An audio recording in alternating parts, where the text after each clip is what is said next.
I really love to look at the semantics of words and to look into what their meaning is exactly. And there's quite a few words we use within sexuality that I find important.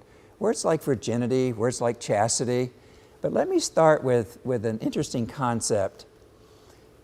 As a person of faith, I believe that there is a Creator God who created us and created us to be intimate and to be in relationship and created us to be sexual, and that we will have attractions and arousal and desire. And so I like the idea of God has a sexual economy, a sexual economy. Now, so often, gang, when we look at economy, we think about words that deal with finance, I think. But actually, if we look back at the ancient Greek, the word economy comes from two different words. Econo comes from the word oikos, which is the idea of a house or a household.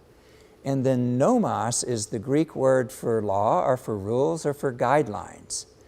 And so when I look at God's sexual economy, I look to the idea that the Creator, the Almighty, put in place guidelines for His household, for His people, for His children, guidelines that will help put guardrails, will help us think through our sexuality, to let it bring us the contentment that we really would like it to bring. So I think the word virgin gets a bad rap sometimes, because when you look at, if you're trying to semantically define, if we're trying to define virgin, in the Old Testament, in Scripture, it talks about virgin being something that separates, that hides, that set apart something that's very valuable, that sets aside their sexuality as being very valuable. So to me, when I look at virginity, like virgin olive oil, virgin wool, we're looking at something that's pure, something that's uncontaminated. We're also looking purposefully at something that isn't experienced. And if I look at the word chastity and try to define it, it is the idea of abstinence. But listen, to me, when I try to look at the meaning, the definition of chastity, part of it is choosing wise constraints, choosing to boundary something that is important. And so if we're trying to think through, rather than, the 40-year-old virgin, and in our culture, virginity or chastity really is looked down upon as being something that isn't very mature, that's something that isn't very wise, it's something that's totally inexperienced, something that you're missing if you haven't had sexual intercourse, you hadn't had sex with someone, especially in our hookup culture.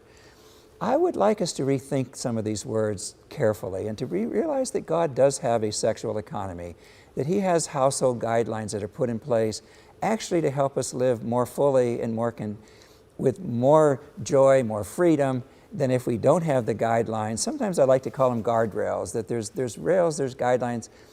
Almost like if you went to the Grand Canyon, you would see that they had guardrails so that you didn't slip over the canyon, into the canyon and fall down and really hurt yourself or even kill yourself. I think that's what God's household guidelines are about, is giving us within our sexuality. And He says, I would like you to allow full, true intercourse, sexuality to be within marriage. And I would like you to be chaste. I would like you to be a virgin. But could we rethink those words? Could we think of it maybe from God's ideas a little bit more? That part of what He's looking at with virginity is, I would like to keep contamination out.